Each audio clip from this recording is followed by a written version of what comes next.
चलिए स्वागत है आपका फिर से लक अकेडमी में, जहाँ पर मैं लेकर आया था रिसर्च मेथडोलॉजी के आपके 1000 क्वेश्चन। तो चलिए फिर से मैं बिना लेट किए हुए आपको करता हूँ, लेकिन जिन लोगों ने सब्सक्राइब नहीं किया है वो प्लीज़ सब्सक्राइब कर लें और प्लीज़ शेयर करें इन्फॉर्मेशन को, वीडियो को ज़्यादा से ज़्यादा लोगों तक पहुँचाएँ, जिससे कि सभी का PhD एंट्रेंस, M.Phil या फिर कोई अदर्स जो एग्जामिनेशन है वो आपके प्रॉपर हो सकें। ओके। और बाकी इस पर मैंने 2-3 से 2000 से ऊपर MCQ डाल चुका हूँ, ये नई वीडियो है। तो चलिए बात करते हैं फिर से। तो सबसे पहले पूछा जा रहा है question, a systematic step by step procedure following logical process of reasoning. इसको बोला जाता है साइंटिफिक मेथड। जब हम लोग क्या करते हैं, बात करते हैं किसी भी तरह की रिसर्च पर, तो रिसर्च में साइंटिफिक मेथड हमारा काम करता है कि कभी भी स्टेप बाय स्टेप प्रोसीजर हम लोग यूज़ करते हैं रिसर्च के लिए। दूसरा पूछा जाता है कि scientific method is committed to, हमेशा जो साइंटिफिक मेथड होते हैं वो किस पर कमिटेड होते हैं, आपकी ऑब्जेक्टिविटी पर, कि उनका एक फिक्स ऑब्जेक्टिव होता है तभी वो उस पर वो काम कर रहे होते हैं। तीसरा मैंने पूछा कि essential criterion of scientific study क्या होता है, कि ऑब्जेक्टिविटी ही उसका मेन क्राइटेरिया होता है, एसेंशियल क्राइटेरिया होती है। साइंस जो है वो ब्रॉडली हम लोग डिवाइड करते हैं दो पार्ट में, नेचुरल एंड सोशियल। तीसरा पूछा जाता है the method by which sample is choose. Sample को हम लोग इसे चूज़ करते हैं एक मेथड से, जिसे बोला जाता है रिसर्च डिज़ाइन। ओके। नेक्स्ट हम बात करेंगे कि research undertake for the knowledge sake is a pure research. जब भी हम लोग रिसर्च क्या करते हैं, किसी नॉलेज के लिए यूज़ करते हैं, तो उस रिसर्च को बोला जाता है प्योर रिसर्च। और जब हम किसी पर्टिकुलर प्रॉब्लम को सॉल्व करने के लिए यूज़ करते हैं, तो उसको बोला जाता है आपका क्या बोल रहे थे, भूल गया मैं। चलिए ठीक है, बाद में आ जाएगा। ठीक है, वो इमीडिएट एक्शन। तो इमीडिएट रिसर्च होती है जब हम किसी इमीडिएट प्रॉब्लम के लिए करते हैं, तो वो होती है हमारी एक्शन रिसर्च। और प्योर रिसर्च होती है हमेशा किसी पर्टिकुलर नॉलेज के लिए।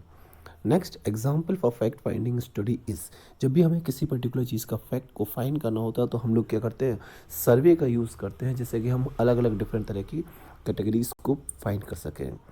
फैक्ट और information are analysed and critical evaluation is made in.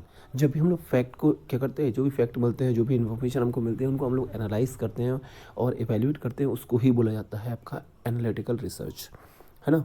Next, तो research conducted to find the solution for the immediate problem. जब भी हम लोग ऐसी रिसर्च करते हैं जिसका मेन काम होता है इमीडिएट प्रॉब्लम को सॉल्व करना, तो इमीडिएट प्रॉब्लम के लिए जो हम लोग करते हैं वो होती है एक्शन रिसर्च। नेक्स्ट बोला जाता है कि fundamental research is otherwise called. जो फंडामेंटल रिसर्च होती है वही हमारी प्योर रिसर्च होती है, ये हम लोग हमेशा नॉलेज के लिए यूज़ करते हैं। ठीक है ना। नेक्स्ट बोला जा रहा है आपसे कि research related to abstract idea और कॉन्सेप्ट। जब भी हम लोग किसी पर्टिकुलर रिसर्च करते हैं आइडिया के लिए, एब्स्ट्रैक्ट के लिए, तो उसको बोला जाता है conceptual researches. Population census an example of, अभी मैं बात कर रहा था कि सर्वे, हम लोग जब सर्वे, जब हमारे यहाँ पॉपुलेशन आया था, भाई कितनी पॉपुलेशन इंडिया की है या कहीं बाहर की है, तो वो हमें पता कैसे चलता है, वो हम लोग जब सर्वे होता है हमारे यहाँ लिखने आते घर घर, वो दैट इज़ क्या है, वो एक सर्वे है। तो जब भी हम बात करते हैं कि हमारे यहाँ की जनसंख्या, पॉपुलेशन सेंसस कैसे पता चलता है, तो वो एक है सर्वे मेथड है। गुड रिसर्च कैसे बोला जाता है, तो गुड रिसर्च इज ऑलवेज हमेशा सिस्टमैटिक होती है। तो गुड रिसर्च ऑलवेज आपकी सिस्टमैटिक होगी। नेक्स्ट बोल रहा है कि भाई गुड रिसर्च इज़, जब भी गुड रिसर्च की बात करें, सिस्टमैटिक और लॉजिकल दोनों चीज़ें होती हैं, कि भाई अगर लॉजिक नहीं है तो फिर रिसर्च कैसे गुड बोल सकते हैं। तो गुड रिसर्च आपकी लॉजिकल होती है और सिस्टमैटिक होती है। Research method is a part of, हमेशा बात करें रिसर्च मेथड जो है वो आपका पार्ट होता है रिसर्च मेथडोलॉजी का। तो कोई बात नहीं भाई, जिन लोगों ने नहीं देखी वो पिछली वीडियो देख सकते हैं, ऐसी बहुत सारी वीडियो मैंने बना कर डाल रखी है। कम से कम 2 से 3 हज़ार आपके वीडियो में MCQ पड़े हुए हैं। ये मेरी नई वीडियो है, तो मैंने कहा कई लोगों को नए क्वेश्चन चाहिए थे, तो मैंने एक नए क्वेश्चन पर बना दिए। प्लीज़ सारे लोग सब्सक्राइब करें, शेयर करें। नेक्स्ट मैं बात करूँगा the problem selected must have. जब भी हम जो प्रॉब्लम सेलेक्ट करते हैं रिसर्च के लिए, वो हमेशा आपकी न्यू होना चाहिए, नोवेलिटी होना चाहिए, ऑथेंटिक होना चाहिए, बिल्कुल एक अलग होना चाहिए उसके अंदर। अगर नेक्स्ट क्वेश्चन आता है a tentative proposition subjected to test is. जब भी टेंटेटिव प्रपोजिशन आती है, दैट मीन्स हम लोग बात करते हैं वो होती है, जो टेंटेटिव प्रपोजिशन है वही हम लोग बोलते हैं हाइपोथेसिस।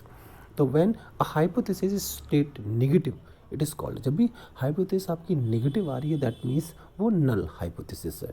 ओके।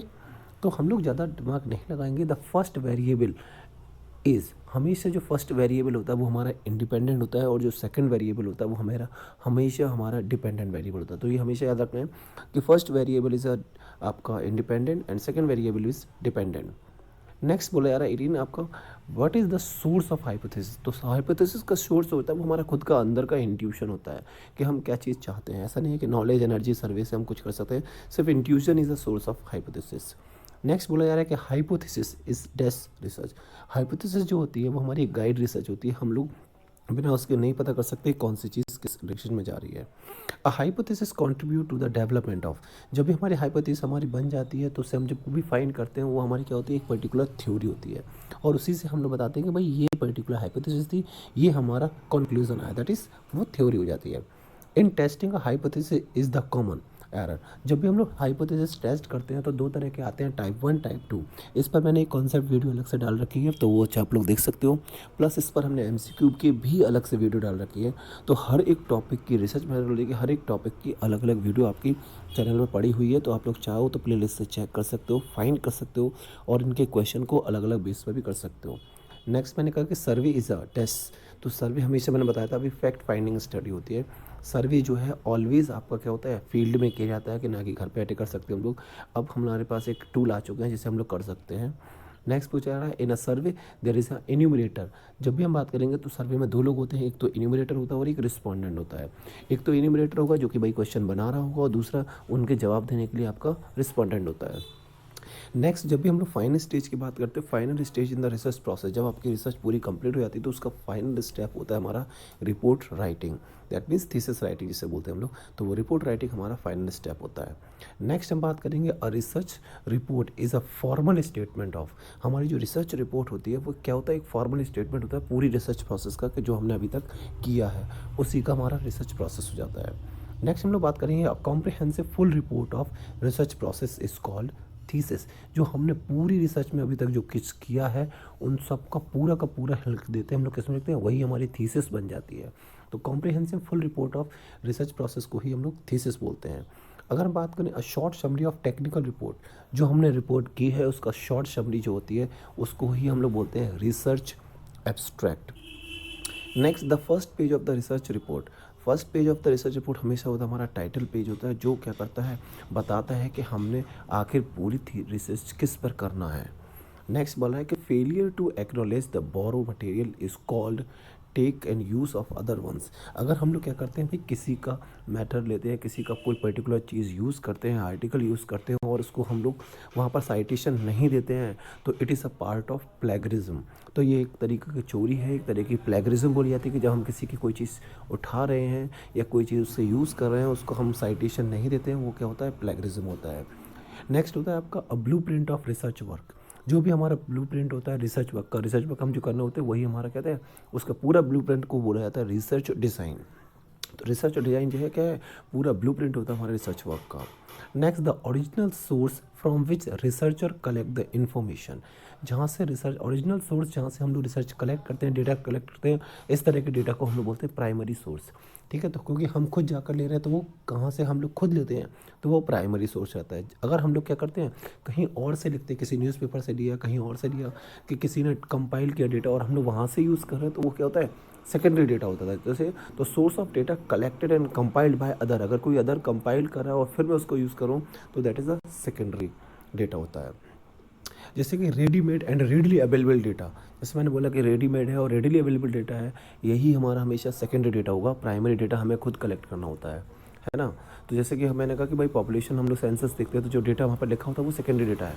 अगर कोई लिखने जा रहा है, खुद लिख रहा है कि इस मोहल्ले में कितने लोग हैं, क्या है, तो वो प्राइमरी हो जाएगा। एंड द वे और मोड ऑफ गैदरिंग डेटा, जो हमारा वे होता है, मेथड होता है, मोड होता है गैदरिंग डेटा, डेटा को कलेक्ट करने का मेथड होता है, उसको ही हम लोग मेथड बोलते हैं। ठीक है, an instrument use in the method is called, जो इंस्ट्रूमेंट हमारे मेथड में यूज़ होंगे, रिसर्च मेथड में यूज़ होंगे, वो इसको ही हम लोग टूल बोलते हैं। नेक्स्ट कैमरा की बात करें, टेप रिकॉर्डर की बात करें, वीडियो टेप की बात करें, ये सब के सब डिवाइस होते हैं ऑब्जर्वेशन वाले, जो कि एक मैकेनिकल डिवाइसेस हैं। नेक्स्ट मैं बात करूँ सैम्पल वैल्यू जो होती है, हमेशा याद रखना कि ये क्वेश्चन बहुत आता है, काफ़ी लोग इसका गलत कर देते हैं। तो सैम्पल वैल्यू हमेशा बोला जाता है वो स्टैटिक होती है, और पॉपुलेशन वैल्यू जो होती है वो हमेशा एक पैरामीटर होता है।